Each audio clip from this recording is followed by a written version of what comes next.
believe we are live from my end. We are. Check that. Thank you. Chair, over to you. Thank you very much, Danny, and welcome everyone to this meeting of the Baldock and District Area Forum. Just before we get going with the main items, I've got a few formalities to deal with. Just a notification here that in accordance with council policy, this meeting is being recorded. The recordings will be available both on the council's YouTube channel as well as on the council's ModGov site, alongside the documents from the meeting. I'd like to welcome everyone, members, officers and members of the public, to the first virtual Baldock and District Area Forum. Before the meeting starts, I'd like to invite the Community Partnerships Officer to explain how proceedings will work and to undertake a roll call of those attending online to ensure that they can hear and be heard. Thank you very much, Chair. I think I'm going to do the roll call first, just to check who's here and if your mics are working. So as I call out your name, could you just switch on your mic and say present and then mute yourself again? That would be very handy. So first up, I've got Councillor Cowell. I don't believe he's here. Councillor Muir. Councillor Weeks. Councillor Jarvis. Yes, I'm here. Thank you. Councillor Tyson. Yes, indeed. Excellent. Councillor Willoughby. Yeah, present. Excellent. And we've also got presenters. We've got Susie. Yes, I'm here. Thank you. And we've also got Laura. Yes, I'm here too. Thank you very much. And from Growing Baldock, we've got Paul first. Yep, I'm here. Thanks. Thank you, Paul. And Rebecca as well. I'm here. Hi. Thank you very much. And I believe we also have a member of the public joining us, Mr. Silwood. Yes, I'm here. Thank you very much. Good to have you here. Oh, really? And finally, we have our IT expert today, Amy. Yes, I'm here. Thank you very much. So that's everybody. Most of you would have received the agenda, so you'll see that we're going to do Chair's announcements followed by the public participation with the grant applications. And we're going to follow that with the presentation from Growing Baldock, and then we'll go on to open discussion and ward member activities, and we're going to discuss what we can do for future forums as well. So I think that's everything. Chair is going to explain what to do if you need to ask a question. But apart from that, I think we're good, Chair. Okay, thank you very much. Can I just ask one quick question before we carry on? Susie, are you from Homestart? I am from Home Oh, Start right, okay. Parts, I've yes. got a different name on my list, that's all. Have you So- got Liz on there? Yeah. Right, yes, I'm doing Okay, today. right, no, that's all clear now. Thank you very much. Okay, so as this isn't a formal council meeting, the public are allowed to speak and ask questions, but please raise your hand if possible and say your name when you're invited to speak. We'll be receiving presentations from community groups seeking grant funding. Councillors will be voting to make a recommendation to the executive member for community and partnerships. The community partnerships officer will clearly state the result of the vote, and the chair will proceed to the next agenda item. In the event of a tied vote, the chair will have the casting vote. Are there any questions before we start the meeting? Okay, item 1, apologies for absence. We've received no apologies from councillors, although we have 3 absences. Have we had any apologies in the last minute from anybody? Don't think so. So to continue, number 2, members are reminded to make declarations of interest before an item. They may wish to abstain from voting if they have an interest, but they are merely making recommendations here tonight, not decisions. And then item 3, public participation in relation to grant applications. Can I invite the Community Partnerships Officer to update members on budgets, please? Thank you, Chair. Yes, a brief update on the Baldock Area Forum budget as it stands. So the community grant-based budget for the Baldock Area Forum 2023-24 is £5,000. The grant budget carried over from 2022-23 is £4,065. 3,276 has been allocated to date in the years 22, 23, 24, leaving 5,789 available to allocate for community grants. As outlined in Appendix 1 and under item 3.3, the community grant budget available is £5,789. It has been confirmed that the grant payments have been made for all those grants allocated in this financial year. If the applications outlined in Appendix 2, which equate to £3,650, are recommended and approved, there would be 2,229 available for the community grants for the remainder of the year 2023-24 financial year, that is. That's it. Thank you very much. Thank you very much, Tony. Okay, so we're ready to receive our presentations in support of grant applications. And so we'll start with Susie from Home Start. If you'd like to give your presentation, please, Susie. We have a hand from Councillor Willoughby first, Chair, if that's okay. A hand from Councillor Willoughby. I just want to be clear that obviously as the executive member that covers the grant giving, I will be abstaining from the votes, though I may ask some questions for clarification. Absolutely, that's fine. Understood. Thank you very much.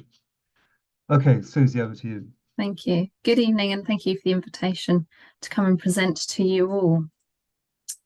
Now, currently, I'm going to sort of jump straight in with where we're coming from in terms of the projects that we think we can deliver. Home Start are a children families charity. We support families who've got young children and are really struggling to manage for a variety of reasons. So currently we're engaged with 21 families across the North Hertfordshire area. 14 of those are directly receiving support and 7 are in the process of having an assessment to see what their needs are. One of those families is located in Baldock. And with this funding, we'd be able to support the family that's currently waiting by allowing us to provide one-to-one support for that family across a period of 9 months, and that would be weekly support for 2 or 3 hours each week. So to tell you about this family, so they've come to us, been referred by a health visitor. We take referrals from anywhere really. Families can self-refer to us, or we have health visitors, for example, family centres and other local services and organisations. So the family's got multiple needs and require a whole range of support. Mum's got a 2-year-old child and is pregnant with her next child, who this is obviously a case study, so retrospectively was due in November 23. Mum also has issues around neurodiversity and really poor health, which those two things kind of go together and exacerbate the issues around them. She also has learning difficulties, which makes it really hard to sort of manage just day to day, in addition to the parenting and the care that she needs to deliver for her child.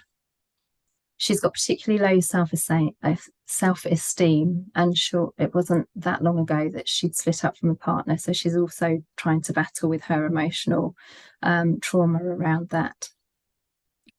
She wants to come to us, and for her, she wants to try and build up her confidence and some resilience, and she wants to be a stronger parent for her son and also for the baby that she's obviously due to has had now. She's living with her maternal grandmother, so she hasn't got stable accommodation yet either, and that makes it really tricky in terms of having her own space and managing the children or her son within that environment. So what we're offering to help this family is a tailored package of support. Now, this will be very much around emotional support, trying to help her process some of the things she's been through. And also a lot of it will be around practical support. Clearly, she's got real sort of barriers that prevent her being able to access other services or get out into the community. And just alone having that mental health and confidence issue is particularly debilitating. And going out to sort of go to a group or to go to a service or somewhere she's not familiar with is just something that she's not able to do. And obviously with a small child, she needs to be out, the child needs to be socialising, the child needs to be out, sort of exercising in the park and things like that. So we can already see where her issues are impacting on her ability to really sort of support the development of her child. So the family mentor, we have a fantastic team of volunteer mentors. They're all trained up, and then we match them with the family. So a volunteer mentor will be matched with this family, and we'll visit them, as I said, 2 to 3 hours each week for up to 9 months. Just delivering that one-to-one support, and it will be things like going out to the shops, get groceries, day-to-day things, but just being able to support mum to feel confident in going out and doing that, and not sort of waiting till she's down to her last slice of bread and absolutely has to go out. It will also be around helping her to manage her son and be able to give him the time and the support that he needs. So part of the visits will look at sort of strategies and things that she can learn, so she can help to manage his behaviour, just keep him occupied, make sure she's supporting his development. And because we support the family for a significant period of time, for the 9 months with the same person going in, there's a really strong relationship that's built within that time. And it also means when the family, or when mum is learning some of these strategies, she has the chance not only to learn them but to practice them and also embed them. So that's something that's very unique to Home Start, is the length of time that we support enables families to really embed the things they've learned, as opposed to a sort of 6 to 8 week course that's great but it kind of fizzles out. And that we're the only organisation that does that consistent support for that period of time with the same person. That obviously builds a really good relationship that enables the parent to really be honest and open.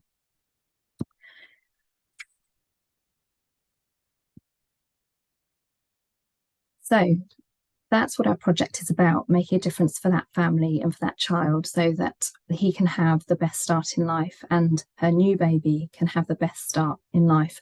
What we know is that the earlier the intervention can be offered, the better the chances are of improvement. And what actually happens is, in terms of years of growing up, as the child gets older, they're less receptive to the intervention. So it really is important that we get into that early intervention. And it also means that it helps to reduce the likelihood or the probability of the child having mental health difficulties, struggling in school. Early intervention is really preventative in all the other issues that can be experienced by children who don't have that support, that security, and the sort of secure parental relationship. So a bit about Home Start then. So as I say, we're a children families charity. We've been going for 50 years as Home Start as an organisation. There's an umbrella body and it's almost a federation model, if you like. So Home Start Hertfordshire have been going for around 38 years across the county. We support families either through the one-to-one support, which I've just talked about, and also we have 9 family groups that are across the county. One of the things that's really valuable about that, and for this family it would be particularly relevant, is that when we have families who come into us who aren't particularly confident, they really struggle and haven't been able to go to any other sort of baby, toddler sort of support group in the community because it's just too scary. I think any of us were walking into a room with a lot of people that we don't know is a little bit nerve-wracking, but for someone who really feels quite useless and a bad parent, it just doesn't happen. So because we have the family groups, the one-to-one support can feed that person, that parent, into the family group. They can go with them and literally go and take them to the group and sit next to them for the first couple of weeks till they feel that they're comfortable. So this means that they're actually then able to get more engaged in the local community. And once they get engaged in the local community, they also build up friendships and support networks. So it really does sort of make a big difference to the family, but also it brings people into the community that otherwise aren't accessing it. The early intervention and preventative model provides a real social value. And there's a lot of evidence around the early intervention and the effect in reducing the number of families and children that go on to high cost interventions, so that specialist services and ultimately into local authority care, for example. Now, the average child of a cost going into care for 1 week is nearly £2,000. So when we're looking at doing this really, really essential piece of work with a family to prevent them going up to that stage, you can see just how cost effective it is. The fact that we have our team of 80, we've got 89 at the minute, 89 volunteers, that's a great value, because obviously they're volunteering their time, and the value of that is significant. So we've talked about how the people are referred to us. We have a really robust monitoring system for all of the work that we do. So every action, every intervention is logged, and we use this to produce our impact report, which really demonstrates the outcomes of the work that we're doing. So we know 100% that all of the things that we are investing and delivering do have a positive outcome. If they don't, obviously we'll pick that up and we can change things and look at why they're not having a positive outcome. And that's really important, obviously, particularly in terms of trying to secure funding, to know that your investment as a funder is really being utilised in the best possible way, and that it is affecting change. So all of that data is gathered. We also obviously store all the data on the families in our CRM system, and everything is fully up to GDPR requirements. So we're making sure, obviously, we've got a lot of sensitive data, that's stored okay, as it should be.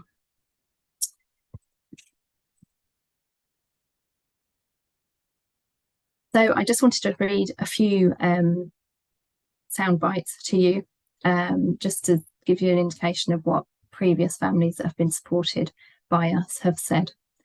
So a mum who we supported, who's suffering from isolation and mental health, said, "Home Start has helped me find me again. Having my volunteer visit once a week enabled me to offload mentally and physically. Whether I talk about my problems or do some housework, it just helps me build my confidence. I am better for my children." And we had another parent who had fled a domestically violent relationship. She had a 5-month-old, and literally she left with the clothes that she was standing in. She took a bag of baby clothes and a tin of formula, and left, and she was then moved over here out of county from another area into this area, and we were able to go in and support her. I mean, you can only kind of imagine, you know, being moved in the middle of the night to an area you don't know where anything is, you don't know where the local schools are, you don't know where the nearest shop is, you don't know where your GP is.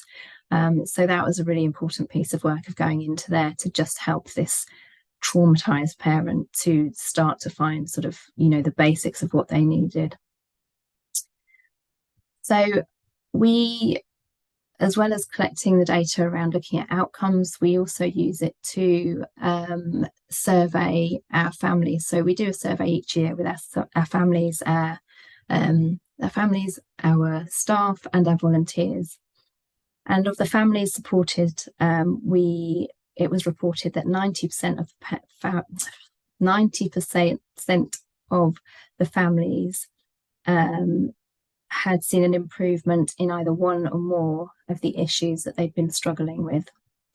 And 100% of our respondents said that they would definitely recommend Home Start to others, which is probably the best accolade we could have. So I think that's pretty much everything. I'm sure there are going to be some questions. I'm more than happy to answer any questions. But I think it is quite clear to us when we were looking at the grant writing that this project really does line up with the values that you have. Thank you, Susie. That's really interesting. And I suppose I feel faintly depressed that there's a need for your work, and also that there's a need for it, you know, as a charity rather than, you know, public funding to go into helping those people in need. Anyway, have we got any questions from our other members? Oh, Susie.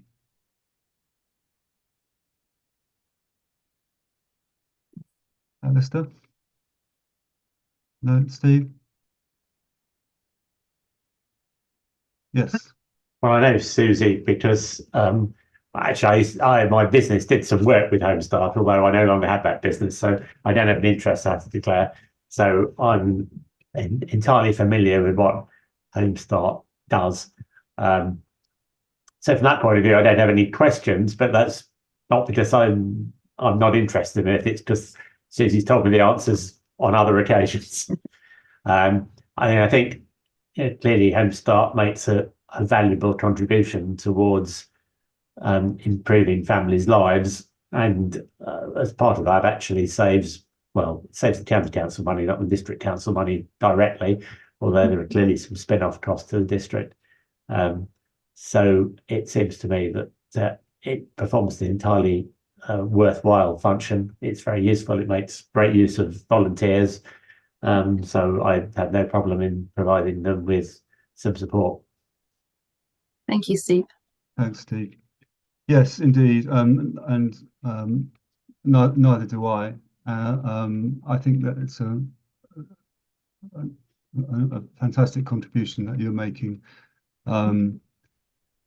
I suppose the only question in my mind is what happens when you've gone after the 9 months? Is it sustainable? Does the improvement, does the help last?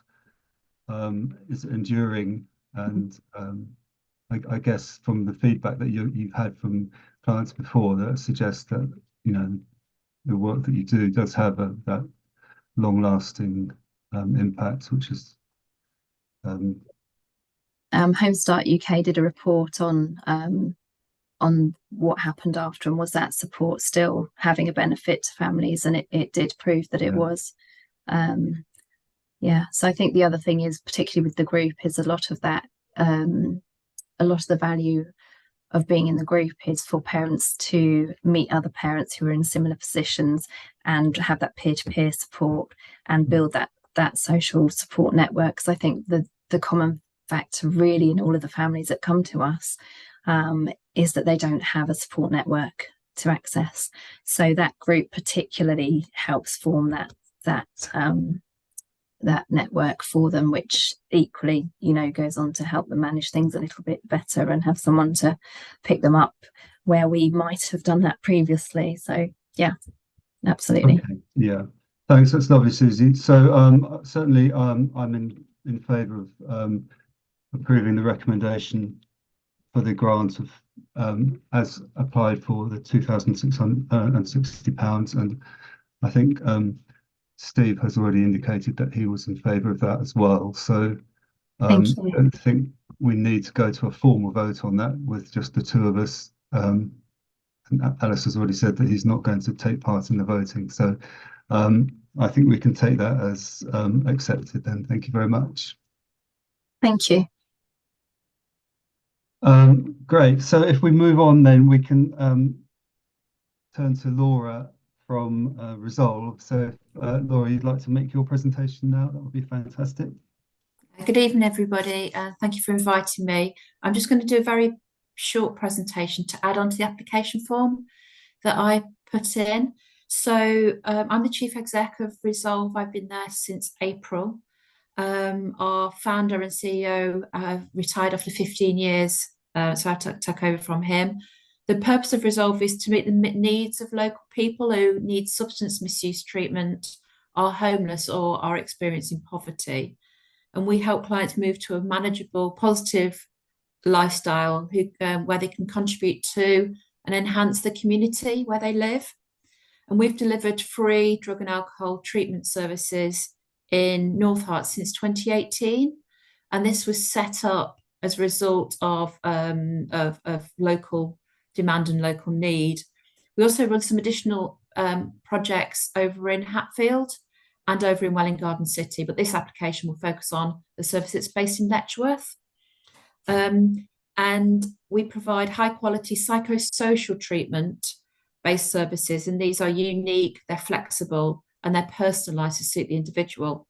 And when I say psychosocial, I mean this includes things like group therapy and working in the group, some of the benefits of group working in groups. Susie's already mentioned that, but it's actually a structured program of group therapy, individual key work sessions with their key worker, and again, it mirrors what Susie was saying about that, the value of close relationships and ongoing relationships with individuals, and then also counselling with professional qualified counsellors. We're also piloting evening sessions for working clients and also support for family and friends. And funding from today would help us continue with these pilots. And whilst abstinence is a goal, it's not a prerequisite for treatment. Relapse is common during the recovery journey, and it's not uncommon for our clients to repeat the program. And as I try and summarize this in one sentence, but it's actually quite a complex thing, but recovery isn't a linear process. It is very up and down. It takes a long time. It's tough. We believe that clients are more likely to commit to long-term recovery and avoid relapse if their treatment can coexist alongside their real life and their personal circumstances, which is why our services are personalised and flexible to suit the individual.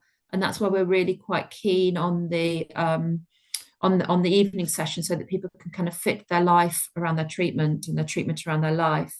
We only require clients to attend 2 sessions per week, which allows them to retain employment and other commitments, which is essential for mental health. The majority of our team have lived experience, which is important to our values, but also helps us deliver services that people need, that people want, and people can engage with. And similarly to Susie, feedback is crucial to our understanding our clients' needs. We have really close relationships with our clients, and they feed into what our service looks like. And here's one client from North Herts, from Letchworth, said, "Attending Resolve literally saved my life. I'll be eternally grateful to Resolve. I can look forward to the future with hope and positivity." And our annual client survey shows that our clients really value our work. Another client said, "The staff and support at Resolve are amazing. The groups have been essential support to me. The advice and lack of judgment useful and refreshing. It is a safe, comfortable place, and I look forward to attending." 100% of our respondents would recommend Resolve to others. We've got a 96% satisfaction rate. We've also got some impressive outcomes from our work. So 82% of clients report an improvement in physical health and 67% improvement in psychological health. 79% of clients report an improvement in overall quality of life, and 75% of clients report an improvement in relationships, and that might be with their loved ones, with their people at work. And our service benefits the local community, and that was one of the questions I was asked to talk about. Lives can be turned around, and that means that people can keep their jobs or return to work. We see improved health, happiness, self-reliance, and responsibility. There's a reduction in drug and alcohol-related crime and antisocial behaviour, which results in improvements to the local environment. And friends and family get support. It can be incredibly lonely when you're trying to support somebody who you love with addiction. And it's difficult to know what to do and to know the difference between support and enabling that misuse behaviour. It costs approximately 1,365, that doesn't sound approximate, does it, per person to treat each client per year. And that's why we're seeking funding to contribute to our valuable work. All services are free for our clients, and we don't receive any statutory services, so any funding from statutory services. 36% of our referrals come from partner organisations, but we receive no associated funding for those referrals. Revenue is primarily self-generated through our fundraising activity. And that's why we're put this application into the area forum to contribute to staff costs, counselling costs, clinical supervision, and our offices, which are based in Letchworth. And we'd be more than happy to show anybody around if they wish to come. I'd like to close with a quote from another North Herts client, which sums up well the impact of our work on individuals. "My life has increasingly become better since belonging to Resolve. Having struggled chronologically for a large part of my adult life, I lost everything. I was in despair and very sick. Every intervention that was thrown at me over the years from elsewhere was futile and to no avail. Through Resolve's love, understanding, and genuine care, I have now something that I haven't seen in many years: hope.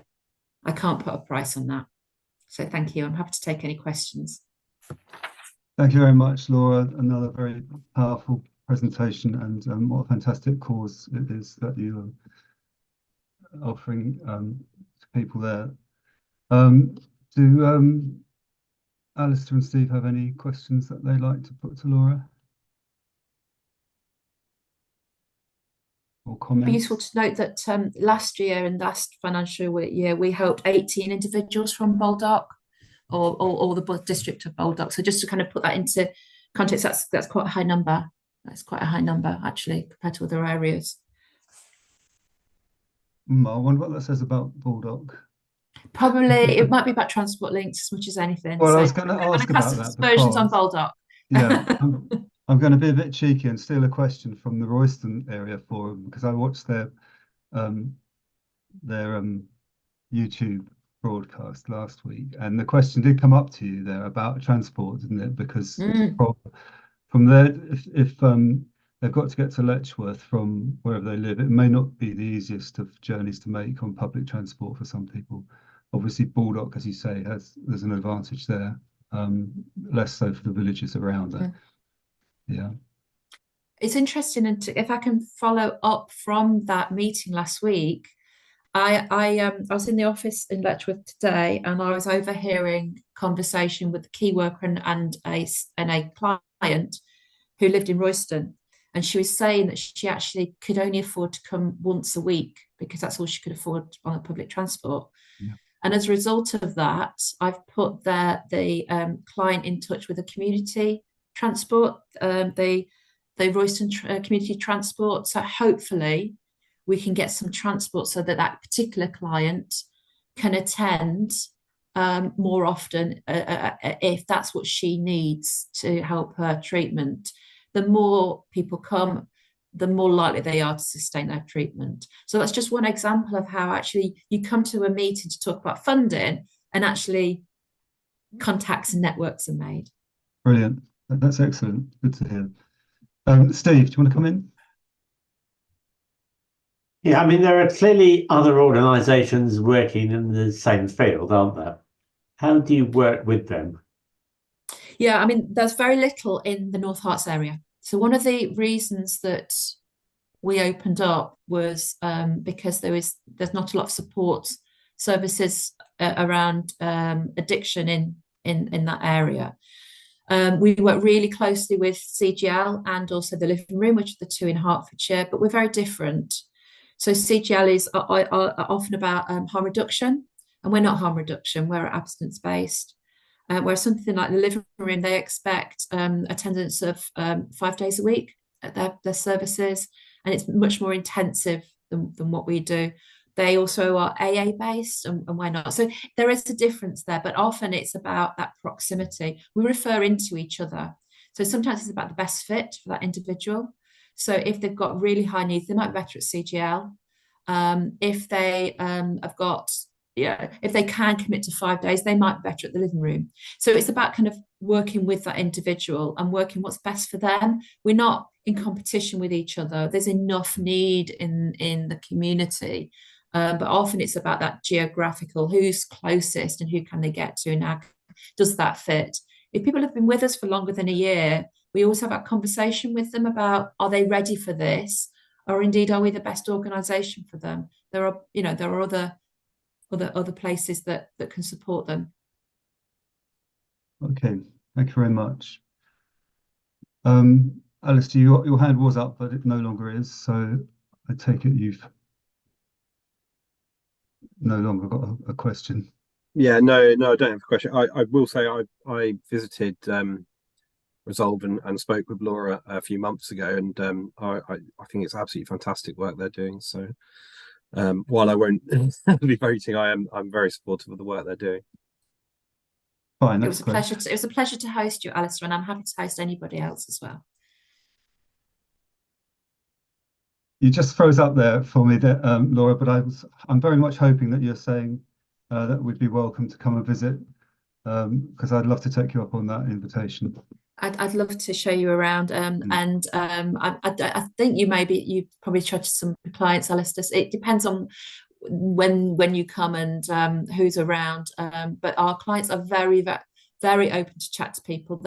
when they're with us, they're quite passionate about their recovery journey, and they're very open about talking about how tough it is. I mean, I came in only in April, so I still feel like an outsider sometimes, listening to the stories and listening to what they have to go through. I didn't realize how hard it was. It's really, really tough. Mm. Brilliant. Okay, thank you very much. Well, I'm certainly in favour of recommending the allocation of the grant as applied for. Steve? Yeah, I'm happy with that. Okay. So if we could just note that, please, Danny, and thank you very much, Laura. That was great. So just to confirm that the recommendations from the forum will now be presented in a delegated decision report to the executive member in consultation with the Service Director for Legal and Community for a final decision on that. Now we come to item 4, which is an update from our Community Partnerships Officer. So, Bernie, would you like to present your update, please? Thank you very much, Chair. And thank you to the 2 presenters that were on beforehand. They were both amazing there. So what have we been up to? As you know, we've been quite busy as a team. So I'm just going to list just a couple of the things that we have been doing for everybody here present. Just to let you know that the Community Investment Fund has now closed.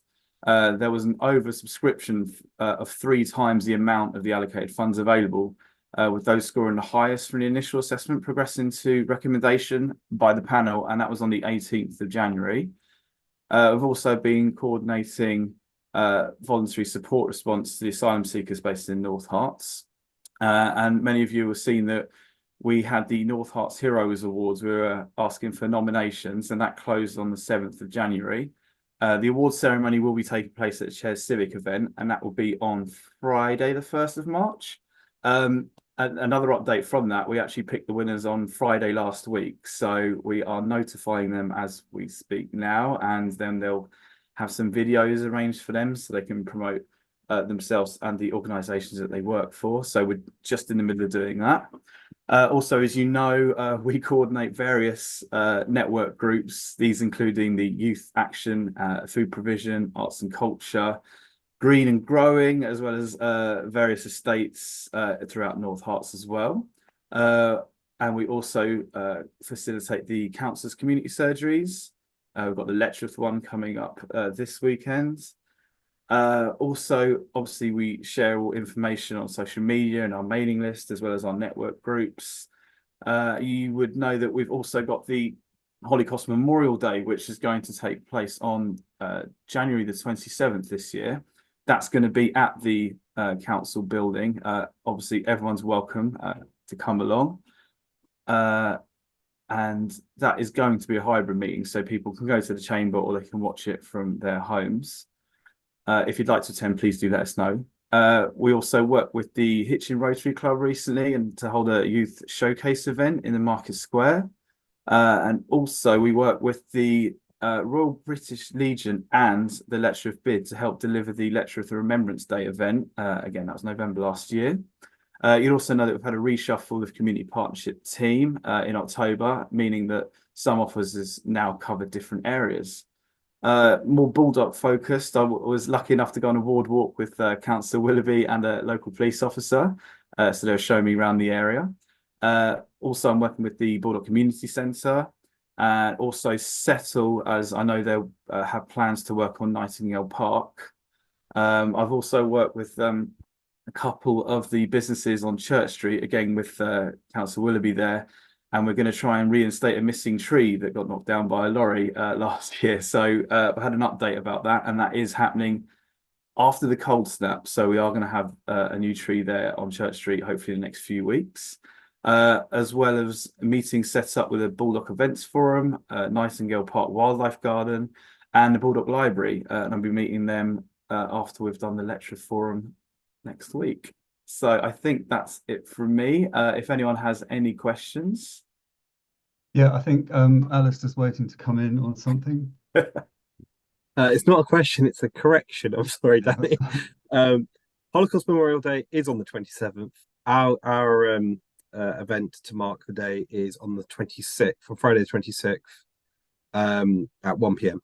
Just to just correct that, sorry.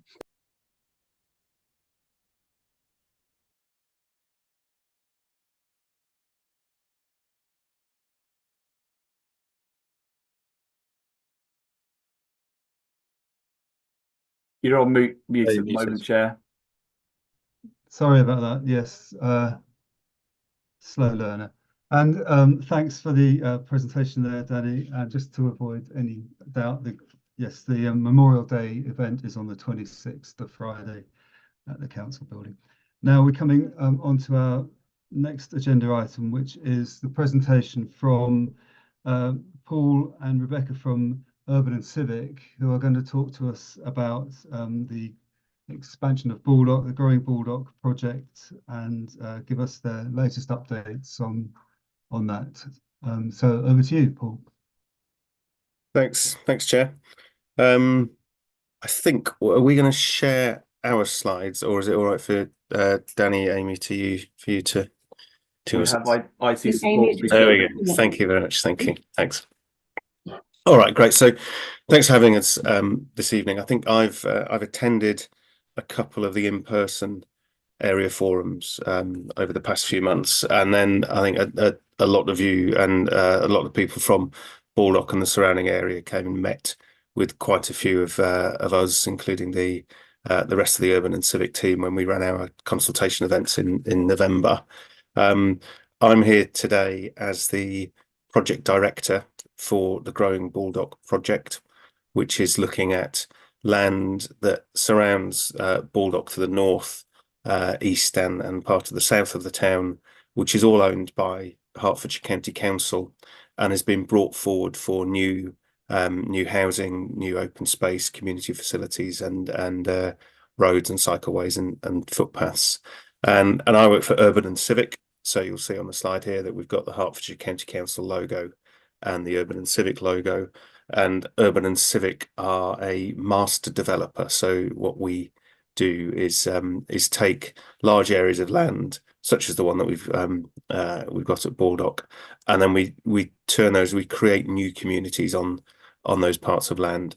And I'm joined this evening by Rebecca Smith, who is our communications and partnerships lead, looking after the Growing Baldock project. So what we were hoping to do was just take a few minutes and talk you through some of the work that we're doing, and in particular some of the feedback that we had from the consultation events that we ran in November. So if that's all right, Rebecca, if I can hand over to you for the next few slides, and if we could have the next slide, please. Thanks, Paul, and good evening, everyone. So this slide is just a little quick reminder of where we are in the process, or where we were in the process in November. Things have moved on again since then. So we ran 4 events in November, 3 to the wider community and 1 specifically for pupils at the Knights Templar School. And we shared the draft strategic master plan there, and gave members of the public the opportunity to ask questions, make comments, and have a look at what was being proposed.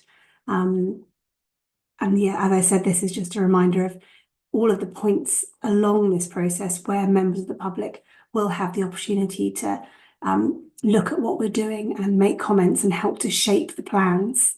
Can I have the next slide, please, Amy? So I think pretty much all of you came along to the event, so we'll have seen, well, everyone I can see on the screen anyway, you will have seen these boards in the flesh. We had over 300 people come along across the 4 events. They were pretty busy, people stayed a long time, they were very engaged, there were lots of questions, lots of comments, particular interest in the key topics of transport, education, ecology, which were well covered on the boards. And we had a really strong team of both consultants, but also really strongly led by Urban and Civic team from the master development side. So we had lots of our colleagues there who've got experience in other projects, so could answer questions specifically where people wanted to hear what we had done elsewhere. So that was really powerful. And it was also great to have a number of councillors there as well to engage with the public. Next slide, please, Amy. So as I said, we had over 400 attendees across those 4 events. And although there were plenty of comments challenging some of the ideas and some of the suggestions, there were no kind of real showstopper comments. There was a good amount of positive feedback alongside some challenge. And I found from the majority of people I spoke to, there was a real recognition of the amount of progress that we'd made since March. So just to recap, we'd run 2 longer events in March with a much more kind of open topic, really sharing with people the journey so far, but looking for their thoughts on how they felt Baldock should grow in the kind of areas identified in the land allocation. So where we had those kind of much wider topics in March, we had gone away and focused on the areas that people had raised. We'd gone into more detail in those big topics, and we were presenting back in November that progress. And so that really led to the conversations we were having with members of the public, going from much more kind of general wide topics to more specific questions about how things were going to impact them specifically. It probably isn't a surprise to anyone that traffic retained its #1 position as the most questioned or most talked about area, but it definitely had drilled down into those some key junctions at this point. We also, many of you were there, we ran a preview event for members and senior officers, which really gave us a chance, I think, to look at it from the public's point of view, and gave the team a chance to ask questions before we opened the doors to the public, which was really helpful. And I think what became quite clear throughout the process is when people came back in November, although they recognised the amount of detail that had come forward, they were looking for more. So I think there was a general lack of understanding the wrong word, because it's not a well-known process, but the strategic master plan, I think people expected it to be more like an outline planning application. So they were looking for that detail of, well, what will the houses look like, or, well, exactly where will things be, which is detail that will come through in the later stages. So I think we still have some work to do explaining what comes next and kind of how that comes along in the timeline over the next 12 to 24 months. So always more to do. Next slide, please, Amy. So these are just some examples of the comments that we received over the last 6 weeks. I have gone through all of the comments in much detail, and they've all been put online. They've all been put into spreadsheets and analysed, and it just gives you an idea that we received, kind of quick comments. We received really detailed comments over several cards, and then we received a number of comments via email, post events, and also online. So there were many ways for people to get in touch with us, not just come and speak to us on the day. Next slide, please, Amy. So this just shows you how things changed or didn't change that much from March to November. So as I mentioned, transport retained that pole position. So just over 40% of comments at both events were on transport. The area that kind of took the second spot in November was education. And I think that was clearly driven by the questions we were asking on that day. If you remember, there was a very big, bright pink banner that was specifically about education, asking people specifically about what they felt should happen for secondary education, specifically 9 to 10 plus school. Health was pretty consistent, housing also pretty consistent, really. We saw a slight retraction in the number of comments on water, but not really significant. And actually, what was quite nice on the waterfront was that many members from Revival came along and spoke to us and were pleased to see the progress we were making, listening to the comments that they had made in the many conversations we've had with them along the way. We had lots of positive comments on our proposals for ecology and green infrastructure. So although it looks like a slightly smaller percentage there, it was still well covered. The new one was policing. That was just a couple of comments, but still gets that significant mark there. And then what we did see this time, which we didn't really see in March, was more general comments where people were either saying, this is great, or this is not great, or you know, kind of very specific, make sure you've got the money and things. So where I couldn't really put them into a specific topic, but they were still a valid comment. So that gives you an overview. And just to clarify, there were slightly more comments in March. So I think we were looking at just under 700 in March and between 400, probably around 450 in November, because we had a much longer period online in March. So in March, we actually took comments for a month, whereas we had a shorter period in November. So I think that accounts for some of the change, but the comments were very in-depth in November, and many people really did make a number of comments on different topics within the same card. So yeah, it was very well attended and well received, and has certainly continued to help us shape that conversation. Next slide, please, which I think passes you back over to Paul. Thanks, Paul. It does. And Alistair, you just put your hand up. I'm happy to, obviously have to pause now or carry on. No, I can wait till the end. I'm just getting in there while I remember. All right. Okay. Fair enough. Okay. All right. So, I mean, what we're thinking, if you add up the number of people that we that came in March and November, and then what we've done in between that, we think now we've spoken to about 800 people face to face, and I think that is getting on for 10% of the population of Baldock and the surrounding villages. So we're obviously haven't spoken to everybody, and discussing these kinds of things is not to a lot of people's taste, but it does give us some confidence that the numbers of people that we're talking to is giving us getting on for a representative picture of the kinds of things that are important. And it was really useful for us to go and talk to some of the pupils at the Knights Templar School, because as you'd expect there, you do get a slightly different kind of set of priorities from those people, which when you look at the timescales that we're talking about for growing Baldock, it is a lot of those young people in the schools who will be just the kind of people who we might imagine would be looking to live in some of the new housing around Baldock. So it's really useful for us. What this slide does is it starts to just on some of the comments that sort of stood out, either in terms of numbers that we received them in, or to a degree, I think the vehemence of the argument that people were making, which was definitely a feature of some of the discussions that we had at our events.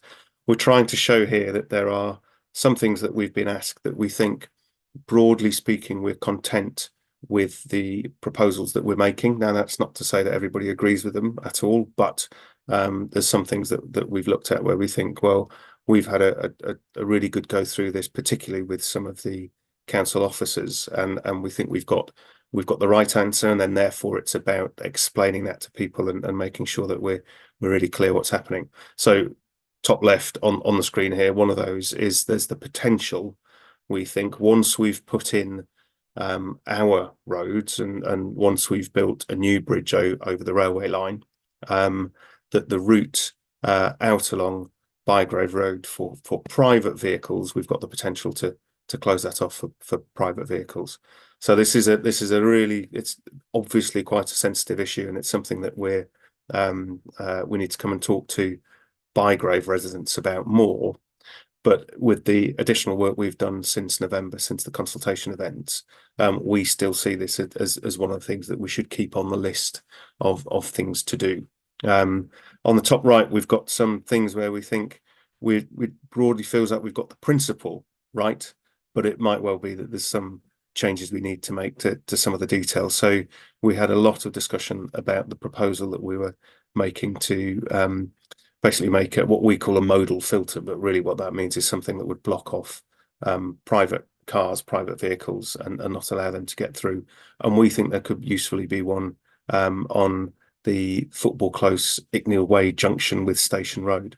And we spoke to quite a number of people who live in that area who said, well, it might work to put in a restriction along there for private cars, but not so close to Station Road, because that would mean that all the people living near there on Football Close and Icknield Way would have to go all the way back round via Norton Road to get home.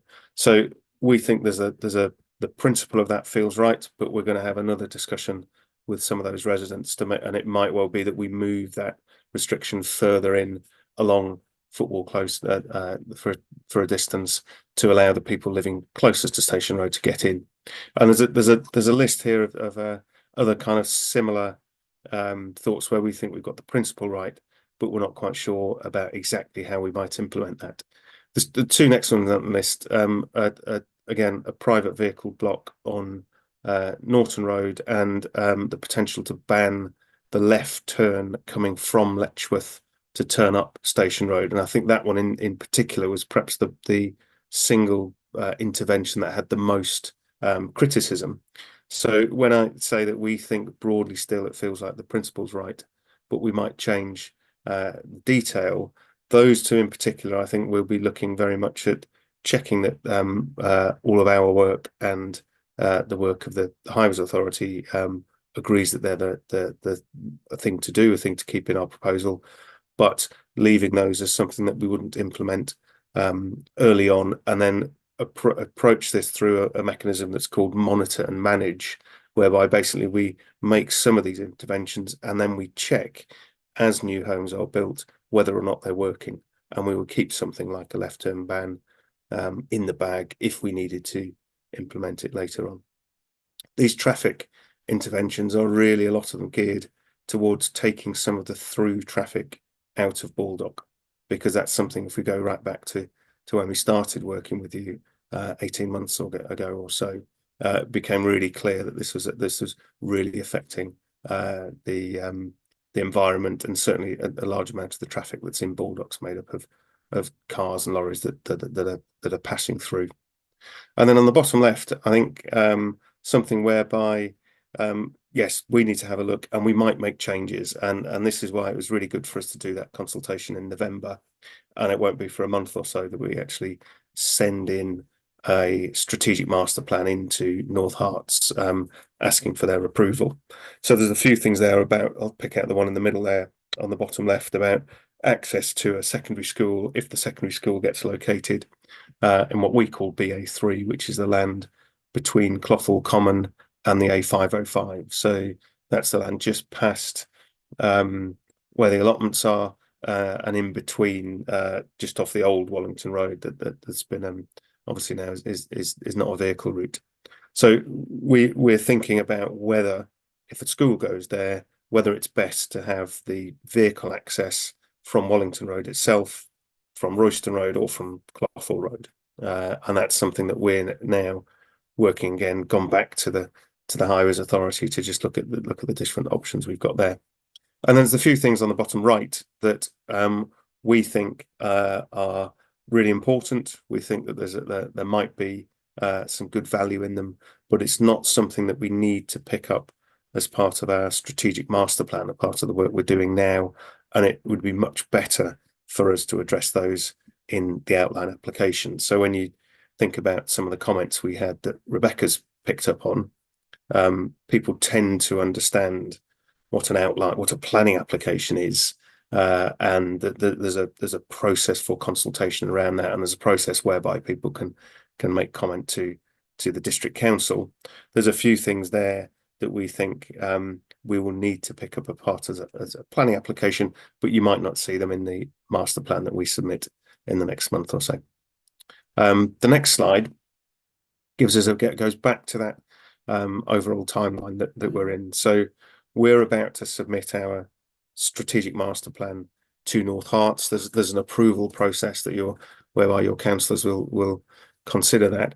Once we've done that, what we want to do then is start work on our planning application with a view to submitting a planning application into the council around probably, to be honest, around the end of this year, so around the end of 2024. So I'm really keen that we see this master plan process as one of the steps towards that, because it's not until we have a planning application that we're starting to allow the councils to fix some of the things that we're proposing. So that's the best way to control development, is to get a really strong planning permission in place, and then that will lead us into talking about the real detail of things. You know, what do the houses what might they actually look like, where might things start, how might things start, and this still leaves us with an overall timescale that I think we've been talking about for the last year or so, that we think the first homes, the first infrastructure and the first homes will start to be built around 2026, and that might push into 2027 for some of the first homes. So it's still, broadly speaking, that kind of 3 to 4 years from now before we see houses being built. And just a couple more slides from me. I think one is around the next one. Thanks, Amy. Is what the master plan looks like. So it's this kind of imagery of Baldock town, and then the areas in yellow where, broadly speaking, there'll be new homes. Areas shaded green on here where we're looking to bring land out of agricultural uses in and make it for public accessibility. And when we talk about land for public accessibility, some of that one might be sports pitches, so really kind of formal open space provision. Some will be much more informal usage, the kind of place that you might go to have a picnic or walk the dog or what have you. And some of those areas we think will be more geared towards either wildlife, so the Baldock Mound, the bit that goes up towards the bypass, we've noticed has got a lot of it's really ecologically rich. There's a lot of lizards, butterflies and moths that live there. And Walls Field, that's shown pretty much in the centre of that screen, which is currently farmed, is an area that people know well for having real archaeological significance. So we want to stop that from being farmed and turn that into a piece of public open space. So that's what the plan will look like when we submit that into the council in a few weeks. And then I think just check how many more. Yeah, the next slide. Thanks, Amy. I've talked a bit about we want to then turn this into a planning application. So the strategic master plan over on the left there, and we can now start to prepare an outline planning application to be followed by a design code, which would actually set out what things would look like and the kinds of how we would make sure that there's a really high quality design. What the master plan also allows us to do is think about whether we could move in a slightly different way through the planning system to prepare a full planning application. So that's with a lot more detail early on for a small part of the areas for growth. And when I've talked before in this forum, I've said that where we think we'll start house building is on the land that's between the bypass next to the park homes, just off Clothall Road, that I'll call Cambray Farm or Cambray Field. So I'm really sorry, if you could go back a slide. Oh, sorry. And if we get the when that comes back up, and if you can picture the land that's down in the south of the town, that's where I've said we think we'll start, and there's land there for about 200 homes. We think the strategic master plan might allow us to come forward a bit more in a bit more detail with a planning application there. Sorry, thank you. Okay, and then the slide here, I thought it was just useful to show a couple of images from some other urban and civic sites. So these are sites predominantly in Cambridgeshire, at Waterbeach, which is just north of Cambridge, Alconbury Weald, which is near Huntingdon, and the bottom left is our site at Rugby, at Hulton at Rugby, to show that when we talk about putting in infrastructure, putting in schools and play spaces, that's what we mean, and that's the way that we're working with the county council as the landowner. This is the way that we hope we'll be able to influence them so that we can start to commit to some early provision of infrastructure, whether that's play spaces, areas for wildlife and water, or indeed if it's schools. And there's a really interesting, as you'd expect, there's a really important conversation going on about where do we put the schools and when do we build any new schools that respects the capacity and the way that your existing schools are being used at the moment. Okay, so with apologies for confusing the order of the slides, I'll stop there, Chair. Thanks.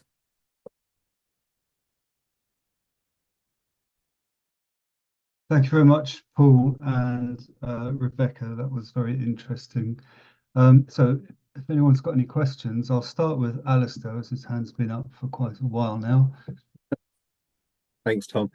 Um, I've got a few questions. I do think it's very interesting to see that obviously the comments have become a little bit more varied, which I suppose does come with, you know, going along in the plan and people being able to see what's more of what's going on.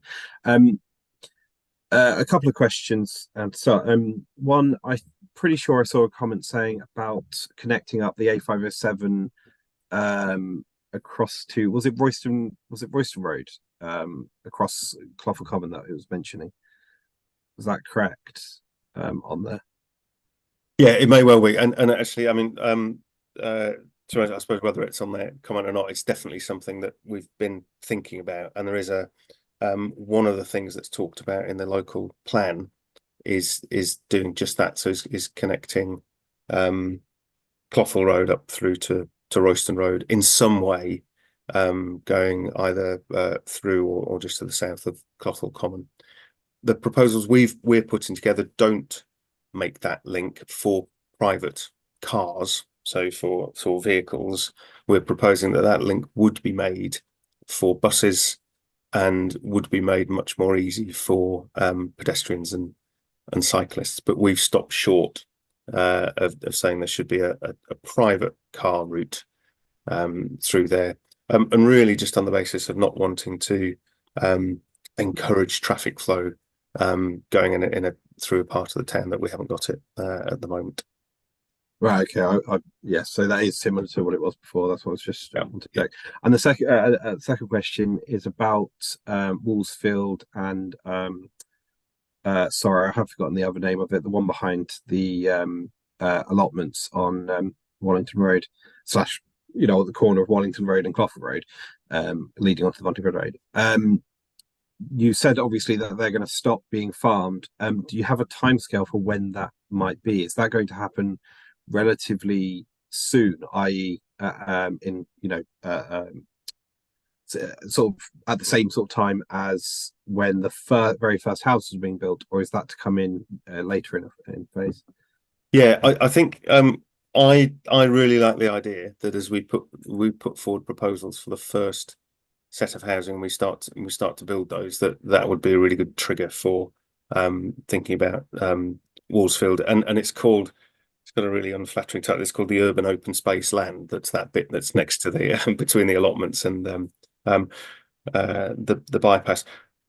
One of the things we need to think about with that particular piece of land is if we do decide to put a new secondary school down there, then some of that land between the allotments and the bypass we think would be used for school playing fields. But if we do put a new secondary school there, we've got a bit of time yet to think about that because of the way that we think children might be able to be accommodated by the existing school to begin with. So I think, Alistair, it'd be the kind of thing that we'd really value the discussion with yourselves and with Historic England, just to work out what's the best way of doing it. One thing to have in mind is that actually, until we've come up with a really good way of managing new public open space, so whether that's us that do that or we do that in partnership with the council, farming land is actually quite a good way just to keep it under management. So that would just be one kind of issue that we've got. But like I said, I'd be really keen that we could talk about moving that out of farming as soon as possible.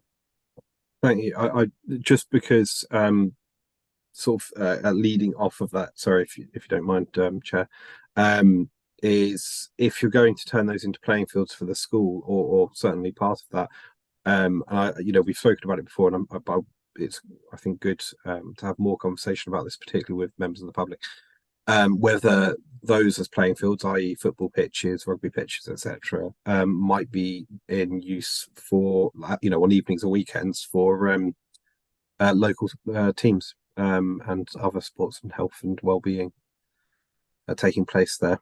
So it's not, you know, they're not going unused during the evenings and weekends. Yeah.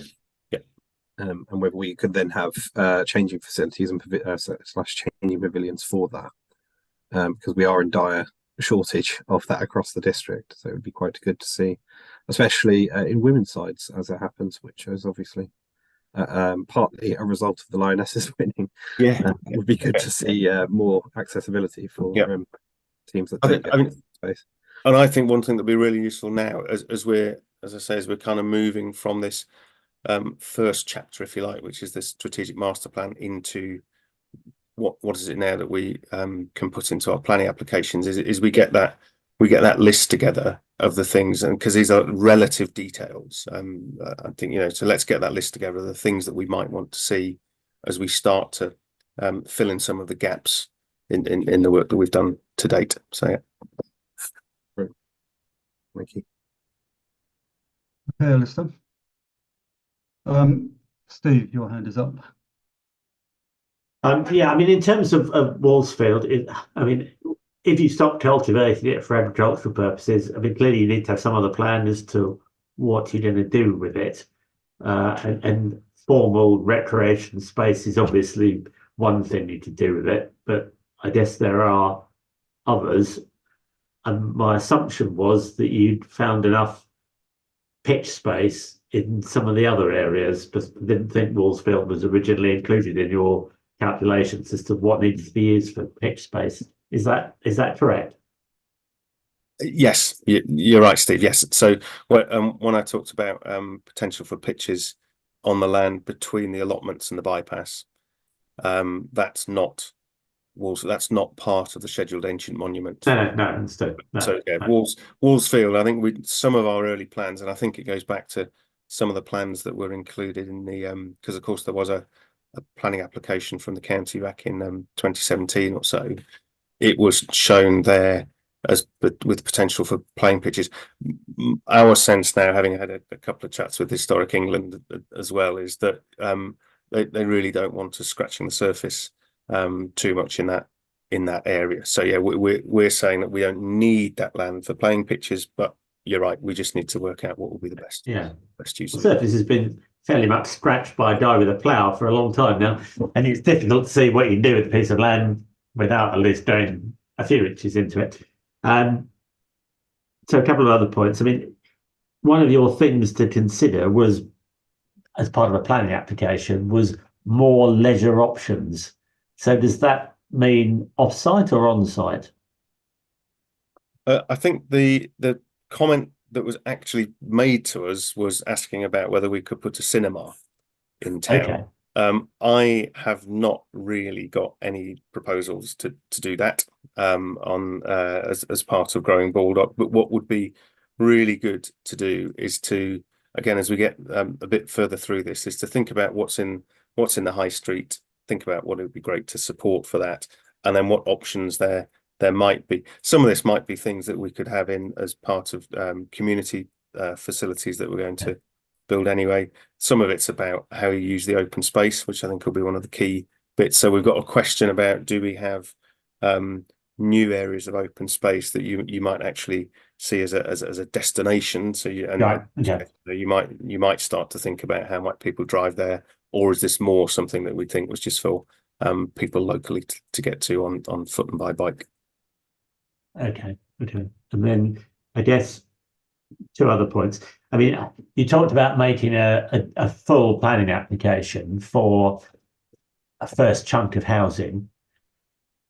Isn't the issue that, I mean, how would you then deal with what was in the outline for the rest of the site? Or would you just not make a planning application for anything other than, I don't know, 150 houses or whatever it is fits on that first bit? Would there also be outline for all the rest, or would that just be the master plan until you got some way through the process?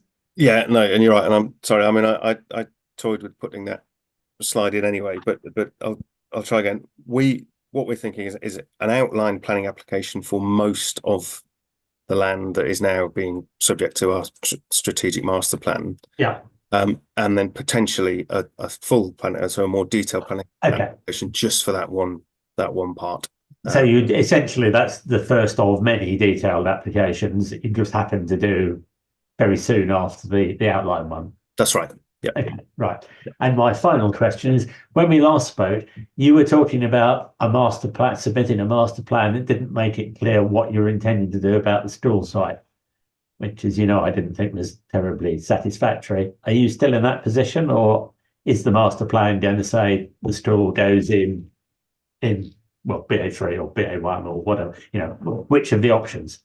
Yeah, so our intention is to submit a master plan to North Herts that says there should be one secondary school for Baldock, and it should either be an expansion of the existing Knights Templar site, or it should be on what we call BA3, which is that land between Clothall Common and the bypass. And then what the master plan will include is an explanation of the steps that need to be gone through to reach a conclusion about that. But we'll be saying that you could either expand Knights Templar site, or you could put one on BA3, and we need a bit more discussion with North Herts, with yourselves, and with the county as the education authority to fix that down. But given the highway implications you've talked about, doesn't that cause an issue? What we need to be clear on, and this is what we're just checking now in relation to the potential for a school site on that land between Clothall Common and the bypass, is that the highways implications of either already, that in broad terms you could expand the existing school site in highways terms. Yeah. And we've got an early indication, but we're following that up in the next couple of weeks to make sure we've got the same about a school on the land between Clothall Common and the bypass. Once we've got that, we feel that we can say it's still an either or, and there's still a bit of discussion to be gone through to work out exactly which, and then we'll submit that as a master plan to be resolved before we put our planning application in, and that means we can start to work up our planning application. That would be resolved at the time of the outline application. Yeah, that would be my intention, to make sure that it's clear, so that we can, as we keep discussing things, so we're calling it the Baldock conversation, as we keep discussing these things, not just in forums like this, but with some of the officers and in public, we can move that conversation through to firm up in good time for our application. Okay. I mean, as you know, I think the better it was in the master plan, but I'm aware that some bits of the county council don't seem ready to do that, which I keep telling them is wrong, but never mind. Yeah, and I mean, part of that for us is about now that this whole process is moving and we're having these conversations, I really want to find a way to keep moving, so that we can keep coming back and actually saying, well, this is how things have changed. And what I don't want to do is just disappear off for a year or so and try to. Okay, thanks. Thanks, Tim. Thank you. Alistair's hand's up, but I've got two questions first because he's already had a go. I just wanted to ask, just following up on the school thing. You've been talking about the school singular and the preferred options of BA3 or potentially expanding the current Knights Templar site. What I wanted to ask is what's happened to the SEND school? It hasn't been mentioned this evening, and is there room on the BA3 site for two schools? Obviously, my feeling is a strong preference for having both schools on a shared site, if that's possible. Or has the whole thing been shelved? No, the whole thing hasn't been shelved. So when we talk about special education needs school, there's one of the things we've always been looking at, and again, this goes back to the land being owned by the county council. So the county council, as education authority, has identified that there's a need for a new special education needs school somewhere in the area, and really largely driven, I think, by the fact that Baldock has really good communication and highways links, and the county own the land here.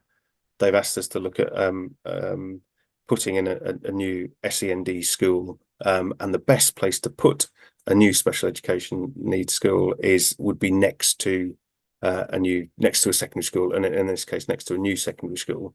What that allows is some interaction between the pupils in both of those schools, and it allows shared use of some of the facilities. So the obvious ones being car parking spaces for staff and outdoor playing pitches.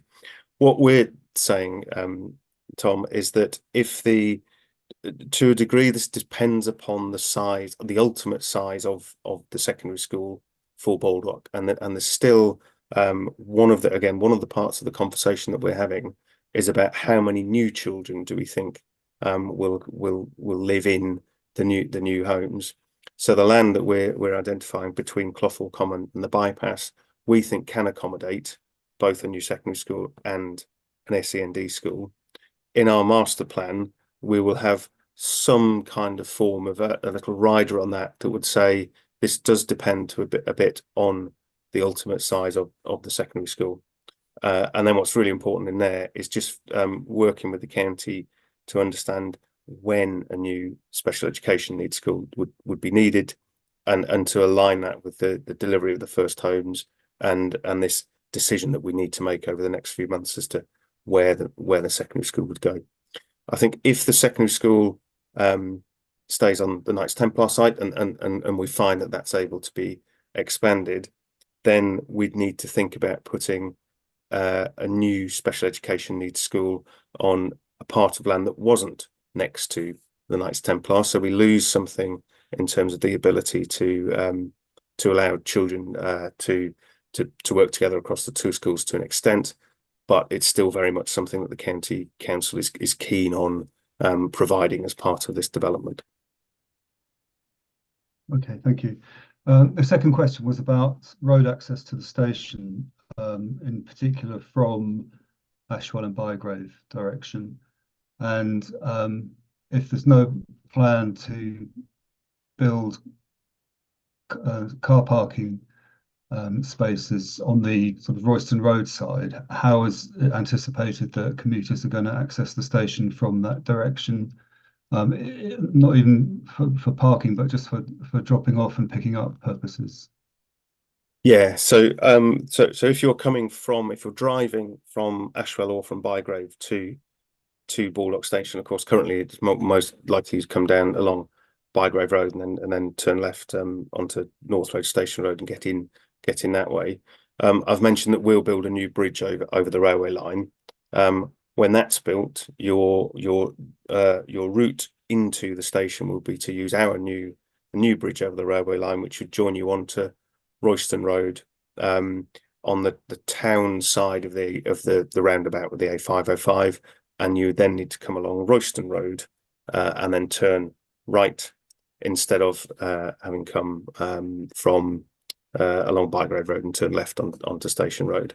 One thing we've been asked to look at, although to be honest, there's no appetite to do this from the Highways Authority, is to add a new car park for the station on the northern side of the station. So in the land just near to Bygrave Road and near to the houses on around Salisbury Road. We've looked at that. We think that that's something apart from anything that isn't really going to help us to promote the use of active and sustainable modes of travel. So basically that means anything other than the private car. So it's not something that's included in our plans at the moment. It's definitely something that I'd want to keep under review, but it's certainly not something that the Highways Authority is kind of encouraging us to do. Now, and that for me stands out of one of the things where we're saying we are coming up with a whole set of proposals here that we think is the right one as a package, but it's not going to be something that pleases everybody that we talk to. So I think that's something we just need to we really should keep talking through. Yeah, I mean, it's not just a case of pleasing everybody, it's a case of also the practicality of trying to take the pressure off that Station Road junction, but actually this particular element will put pressure back on it, won't it? Well, what we need to show, and again, this goes to if we can move from our strategic master plan process into a planning application, what comes with a planning application is quite a bit more detail in terms of where do you think cars might actually move and how might people travel. So what we need to be showing is that in a persuasive way is that the proposals that we've got wouldn't be ones that would prevent that kind of use or would put more pressure onto a junction that we've identified needs to have less pressure if we're going to allow this to happen. And part of it goes back to a whole set of the things that we're thinking about are aimed at getting through traffic out of Baldock. If we can do that, then the idea is then that we can free up some of that space for the new housing, and we can make sure we look at how people who need to come into Baldock by the car can actually make sure they can still do that. Okay, Alistair. Thanks, Chair. It's more a comment than a question. I struggle with the idea of a strategic master plan that has the school site still outstanding. I think I would struggle to support one that has such a big thing that isn't decided on the basis that obviously it's going to affect quite a lot of traffic. If it's an extension of the current school, for example, obviously that's going to affect traffic for people who live on Western Way and Park Street and Mansfield Drive Road quite a lot, and all around there. If it's going to be moving up to BA3, then obviously that will have less of a traffic impact potentially, although it will obviously have an impact. I find it very difficult because obviously there are going to be a lot of residents who obviously this is concerning to. So is the only hang up really that the county council will not decide? They won't make a decision right now, and they're refusing to make a decision right now. That effectively, is that correct? I know you might not be able to necessarily answer that, but that is, I think, the case, is it not? I mean, I think it's a really big question, and it's one that has quite a few moving parts. And I think the really one of the best way, and I think actually, to be honest, the strategic master plan process, which is a kind of North Herts requirement of the overall planning process, isn't equipped to make that decision. So I think there are more parties involved in that than we've got just through this strategic master plan process. So what I'm intending to do is show in that master plan how and where that decision might get made, and inform it in the best way we can. But I think if you actually look at all the bits that we're thinking about there, there's a route through that, but it's just not something we've got there at the moment. And the reason I'm really keen to put in the master plan into North Herts is really about keeping this whole process moving. So we've been, like I said, we've been and talked to so many people now, and we've kind of said to people, we are moving this thing through. There are now going to be ongoing conversations and discussions which are going to get us to the point of approval. And what that means, one of the things that means for you is you'll be getting a master plan that has a couple of areas, and they're really important, but it's got a couple of areas where there still needs to be a bit more to resolve something. So I think I'd probably say it's not quite as simple as just saying that the county council isn't yet ready or doesn't want to make a decision about this. But there's a lot of work going on, and we need to make sure that carries on. What I'm suggesting is we do that whilst I'm putting together my planning application, so that we don't just, so it doesn't feel like we're disappearing and all kind of hiding in behind closed doors to work something out, but we actually keep the thing kind of moving in the public domain as well.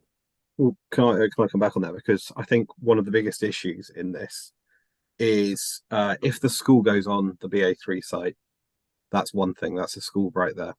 And that means that the current school site may be disposed of for housing at some point after that. But that will come later. That's not covered by your strategic master plan.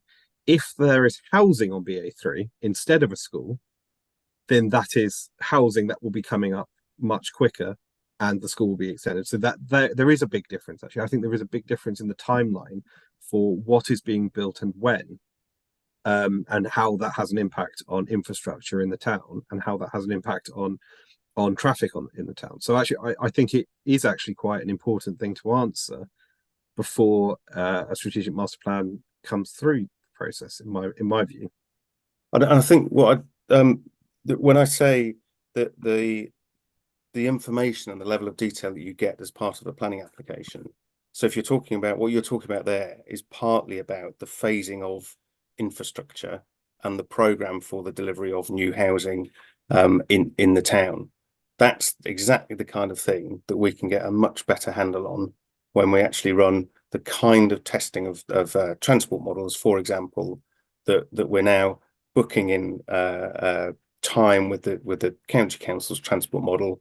And the way to do that is to be preparing a planning application. So the questions you're asking, I think, are going to be best answered through the preparation of a planning application. And what I've been trying to do is to kind of get the master plan to a point where we can see and narrowed it down as far as we can, but then we can see what's the route through to get this get the conclusion of these key issues. So that's the kind of approach that we've been taking. I remain slightly unconvinced, but I think yeah. I think Well, the county Alistair, council perhaps this is something that we can talk about this. That's something that the project board will be working on in more detail. Steve. Yeah, I'm not very convinced either, to be honest. I do think, for the reasons that Alistair set out, it is a big issue, and I guess I'm rather concerned that it's something that the community needs resolved, and the master plan is the best opportunity to get it resolved. And I'm a bit concerned that the outline planning application will come in without any clarity, and it'll be put off. And I understand, Paul, that's not what you want, but I think that these are things that the county council can and should resolve. Yeah, I agree. Okay then. Are there any more questions or comments for Paul and Rebecca? And I'm gonna bring you in on this, Albert. If you've got anything that you'd like to ask about the Baldock expansion and the presentation, if you'd like to ask a question at this point, you're quite welcome to. No, nothing at the moment. Okay, that's fine. I think the road to the transport is going to be quite interesting. Yeah, absolutely. Fine. In that case, it remains for me to say a very big thank you to Paul and Rebecca for coming to what is at least their third Baldock area forum meeting, I think. If not the fourth, I'm not quite sure. But anyway, thank you for your very full and informative presentation and answering all those questions for us. Thank you very much. Thanks, Evan. And we'll take our leave if that's perfectly rather than hang around for the rest. Absolutely, Thank yes. you. Thank you. Thanks. Thank you for your time. All right, great stuff. Thanks, Paul. Good night. Thanks, guys. Bye now. Cheers. both. Bye. Okay, so item 6 on our agenda is the open discussion item, and at which point we're happy to take questions from the floor about any of the items or any other general issues which anyone may wish to raise. So at this point, I will ask Albert directly if he has a question or something he'd like to raise with us this evening. No, not at the moment. It's been an interesting presentation. Thank you. Okay, that's great. Any other questions from members? In which case, we'll move to item 7, which is the ward members' activities updates. Steve or Alistair, do you have anything you wish to update the forum with? Alistair, you're muted. Not at this time, I don't. It's just the year's just started. Yeah. I don't think I do either. Okay, and my answer is the same. So we'll move to the final item on our agenda for this evening, which is suggestions for items for our next meeting, which will be, I believe, on the 11th of March. And I think that traditionally, the final meeting of our 4 in the year is the occasion at which we invite the police representatives to give us an update. So maybe we could pencil that in, Danny, for next meeting in March. I don't know if we've got any other suggestions forthcoming of topics of interest. I don't know if it might be interesting. We could potentially look to see if the anyone from the Hearts Growth Board would like to talk to us, because I know obviously we're doing some work in Baldock about Save the High Street and a Baldock Traders Organisation, etc. Whether there might be any partial update on anything that they're doing, or you know, things to come forward in the future. That sounds good. They were at the one of our other area forums recently, weren't they? There's an updated strategy, isn't there? And I can't remember whether or not I think that gets adopted next week, and there's an implementation plan sometime. So they could certainly talk about their new strategy. That would be that would be quite really timely in that case. Yeah. I mean, I've probably said this many times before. If the police turn up, it'd be nice if they could talk about all of the Baldock area and not just Baldock itself. And yes. I appreciate that our boundaries don't align with theirs, but it would be good if they could. Is the next meeting an online one or an in-person one? It's still to be decided. Okay. Because there'd be a problem getting the police to participate over Zoom, won't there? Because the police won't use Zoom. Okay. They only use Teams. Okay. But it would be really good to try and at least ensure that whoever comes along has got the crime figures for the village wards, even if they don't have anything else. Yeah, I think that's and there ought to be sufficient internal communication within the police to manage that, I would have thought. Yeah. Yes, I know that in the past we've had both varieties of meetings. One at which we were given the figures for some of the rural areas which are in the Royston police area, as well as the Baldock ones. So yeah, we'll make sure that there's some liaison that goes on prior to that. Okay, good. In that case, I'll bring the meeting to a close. Thank you very much, everyone, for attending. Thank you, Danny. Thank you. I think that's Amy behind IT support there. Thank you very much. And close this meeting now at 21:13. Thank you very much for coming. Bye-bye. Bye. Yeah.